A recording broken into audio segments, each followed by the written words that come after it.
Jorge Luis Sierra, bienvenido a Momentum. Muchas gracias por acompañarnos esta mañana. Hola Alberto, ¿qué tal? Ernesto, ¿cómo les va?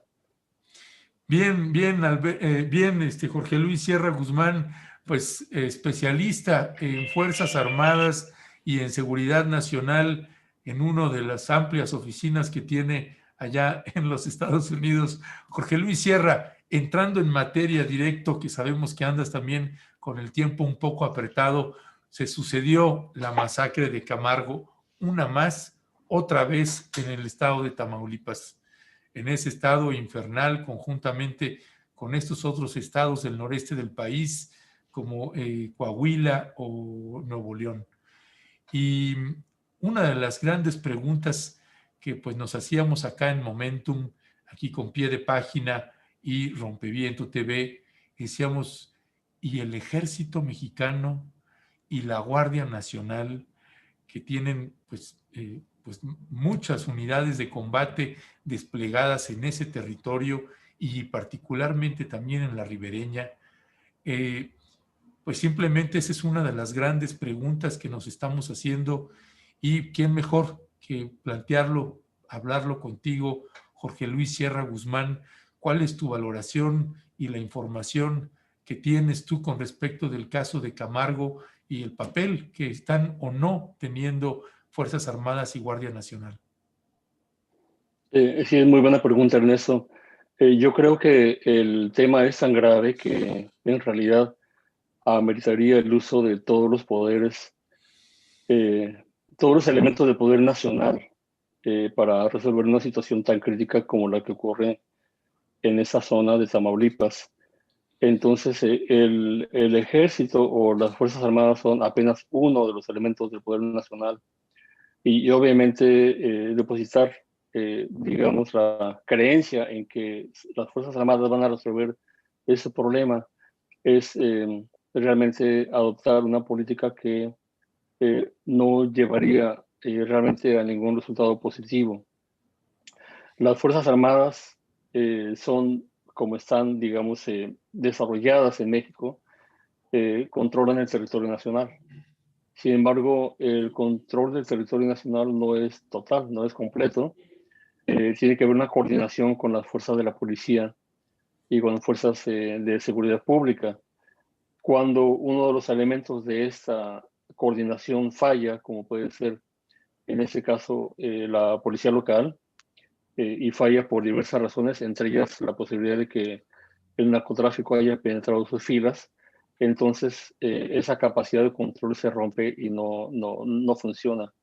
Y en relación con otros elementos del poder nacional, la zona donde vio ese crimen tan atroz es una zona prácticamente abandonada por el Estado, no hay presencia del Estado, no hay una política de Estado destinada a desarrollar como tal esa zona.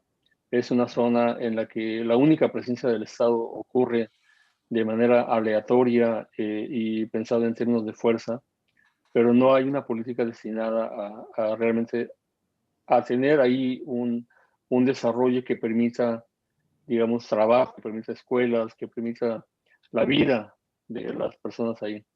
Entonces, la respuesta, en resumen, es no. Definitivamente, las Fuerzas Armadas no tendrían que hacer nada ahí solas. Creo que más bien debería de ser una política de Estado preventiva, basada en la parte de seguridad, más bien en un sistema de inteligencia que pudiera prevenir estos acontecimientos y pudiera desmantelar las operaciones de las bandas criminales que están operando la zona. Y para eso se requiere más bien inteligencia, se requiere análisis de datos, se requiere integrar toda la información que viene tanto del Instituto Nacional de Migración, como de la Policía Ministerial, como de la Secretaría de Seguridad Pública del Estado, la misma Fiscalía e incluso también la Guardia Nacional. Todas las fuentes de inteligencia sirven, pero si no funciona esa capacidad y sigue estando desintegrada, entonces ese campo es un campo abierto para que cualquier grupo criminal llegue a cometer una matanza como la que ocurrió ahí.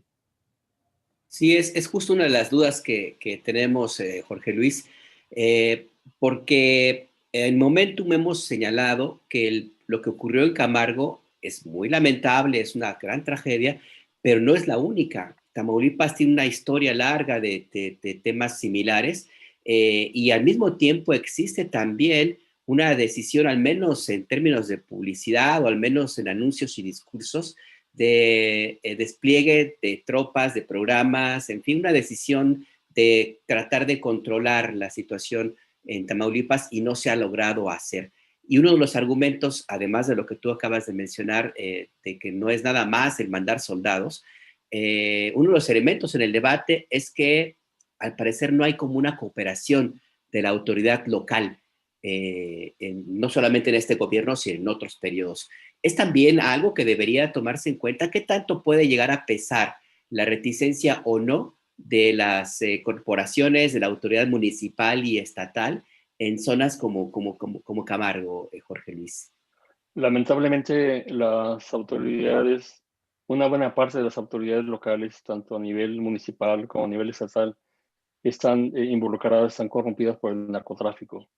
Entonces, eso implica que hay una falta de confianza y que cualquier intercambio de inteligencia puede caer, digamos, en manos de las organizaciones criminales, y por eso es que esa labor es tan complicada, es tan difícil. Hay en Tamaulipas diferentes fuerzas. Ahí está la Armada de México, porque Tamaulipas es una zona que está en la costa del Golfo de México. Hay una presencia importante de elementos de la Armada de México. Hay un puerto importante en el estado de Tamaulipas. Hay una entrada de carga marítima. El estado de Tamaulipas también sirve como un conducto terrestre para toda la carga que viene de la costa del Pacífico. Se une, Tamaulipas es de alguna manera el punto más cercano a la costa este de Estados Unidos.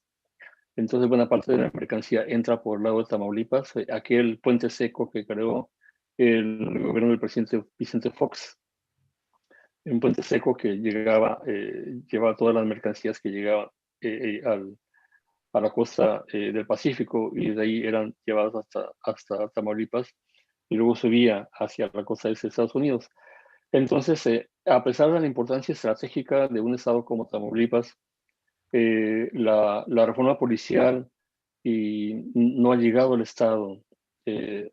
Aún el mismo gobernador Francisco García Cabeza de Vaca está sujeto a investigaciones por corrupción. Ha estado mencionado en varias investigaciones. Las investigaciones aún no concluyen, por supuesto, y no puede haber ahorita ninguna calificación de que él sea responsable de corrupción, pero sí, sí podemos decir que hay investigaciones y que están en curso, tanto en México como en Estados Unidos. Entonces, si a nivel estatal eso ocurre, entonces imagínate cómo funcionan las diferentes corporaciones.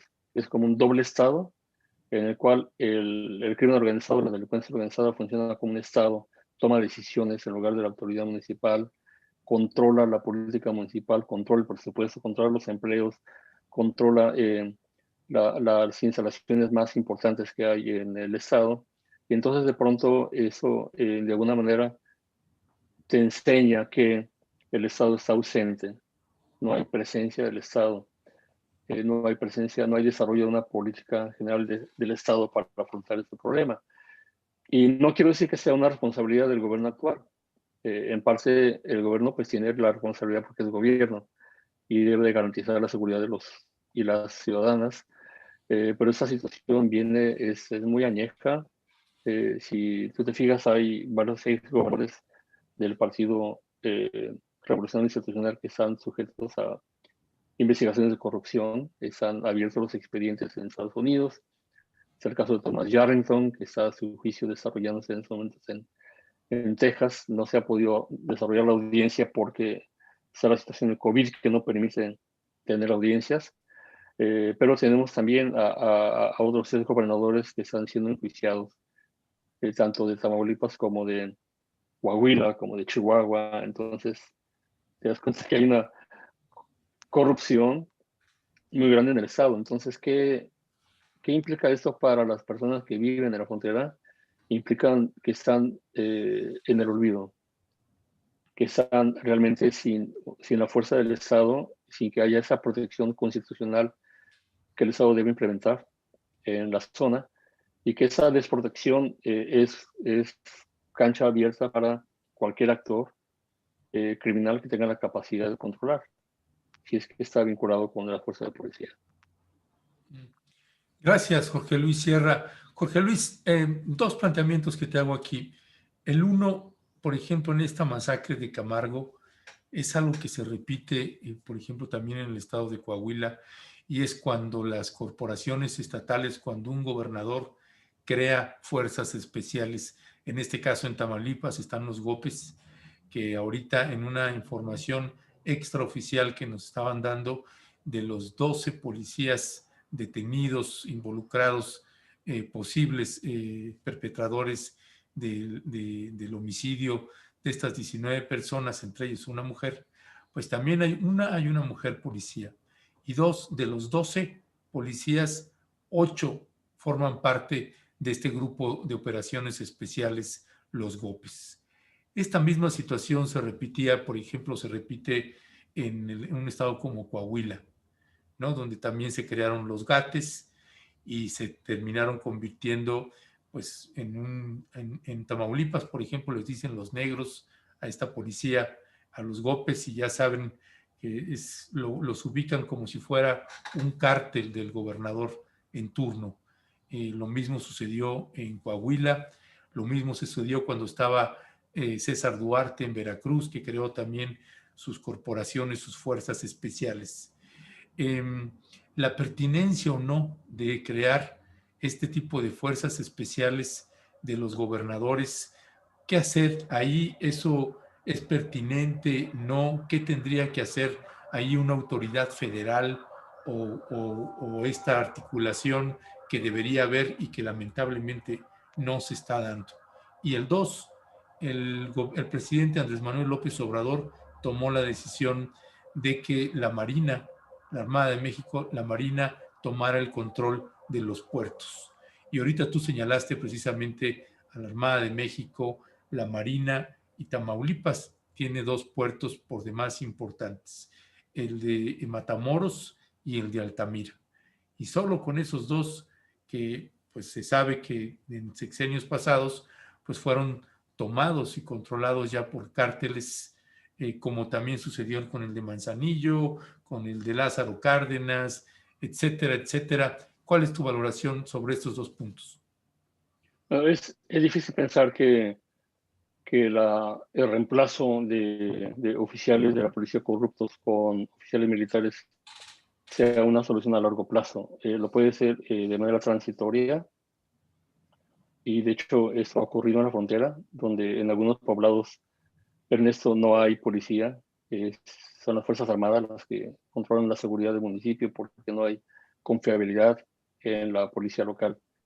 Pero eso es una solución temporal, transitoria, limitada en tiempo, también limitada en recursos. No debe ser adoptada con una posición permanente, porque en realidad las Fuerzas Armadas no están capacitadas ni entrenadas para enfrentar ese tipo de situaciones. No digo que no puedan responder al fuego, yo creo que están entrenados, por supuesto, a responder en una situación de combate urbano, tiene mucho entrenamiento, pero tú sabes que la aplicación de la fuerza militar es muchas veces inadecuada porque esa se despliega en calles, en escuelas, en universidades, en mercados, y entonces eso lleva a las Fuerzas Armadas a riesgo de cometer abusos graves a los derechos humanos, lleva a las Fuerzas Armadas también a riesgo grave de corrupción, porque si son ellas las que enfrentan el problema, los narcotraficantes y los grupos criminales ahora la van a tomar como el blanco de la corrupción. Entonces eso es muy difícil de lograr con un reemplazo transitorio sin que venga acompañado por una política. Entonces, creo que aquí vería como el establecimiento de varias políticas, una muy en el corto plazo, donde pudiera estar justificada, digamos, una operación militar, porque de pronto no hay ninguna confiabilidad en las fuerzas locales de la policía y entran las Fuerzas Armadas. Pero si no hay un plan a mediano y a largo plazo que establezca muy claramente cuál es el límite del comportamiento de las Fuerzas Armadas, quién controla ese despliegue de Fuerzas Armadas, cómo se genera la inteligencia que llega ahí, quién la procesa y cómo se toman las decisiones. Entonces, prácticamente el Estado mexicano podría volver a cometer el mismo error de las administraciones pasadas, en donde permitieron que la política de militarización lleva a una política de corrupción interna de las Fuerzas Armadas. Entonces, sí, hasta el momento no hemos escuchado que haya una solución de largo plazo, no hemos escuchado tampoco una solución de mediano plazo, simplemente hemos escuchado, como tú lo mencionas, una solución del corto plazo. Y justo en esto que estás planteando, Jorge Luis, y siendo muy pragmáticos, este 2021 es un año electoral en México. Y el gobernador de Tamaulipas ha tomado una posición muy clara, política, en contra o muy crítico, pues, del gobierno federal. En este escenario y las necesidades que tú planteas de lo que podría ser una ruta para terminar con esta espiral de violencia en Tamaulipas, ¿tú ves las condiciones para que soluciones como las que estamos conversando en este Momentum se pudieran aplicar, o finalmente habrá que esperar a que la contaminación política termine con todas las consecuencias que esto implique y se pueda empezar a pensar ya en algo más concreto, más de largo plazo, Jorge Luis?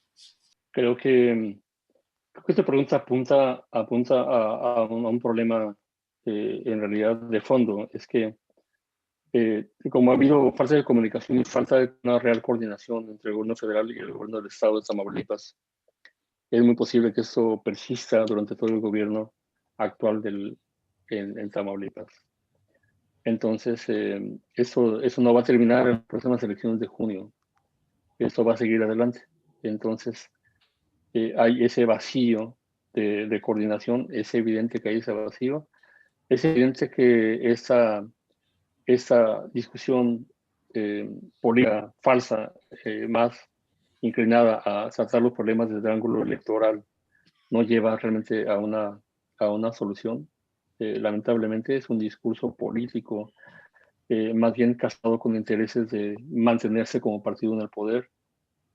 Entonces no está dado con el interés de solucionar los problemas que está viviendo la gente. Entonces más bien un interés político, electoral, transitorio también, posiblemente económico, posiblemente ligado a los intereses financieros que están por detrás de esas políticas. Pero si en términos prácticos tú te refieres, yo creo que el gobierno federal no tiene otra alternativa más que pensar en términos prácticos y tomar todas las decisiones pensando en esa debilidad que es la falta de coordinación real, eficiente, abierta y honesta con el gobierno del Estado. Si hubiera alguna voluntad de parte del gobierno de Tamaulipas, creo que comenzaría a establecer lazos de comunicación en lugar de disputar el discurso político a un nivel superficial en estos momentos. Ya, Jorge Luis Sierra Guzmán, pues te queremos agradecer muchísimo que nos hayas acompañado y además, pues queremos aquí presumir a nuestro querido Jorge Luis Sierra Guzmán, que se sumó a este esfuerzo que estamos haciendo Pie de Página y Rompeviento TV, esta alianza que tenemos y que hemos creado este noticiario matutino que tiene por nombre Momentum.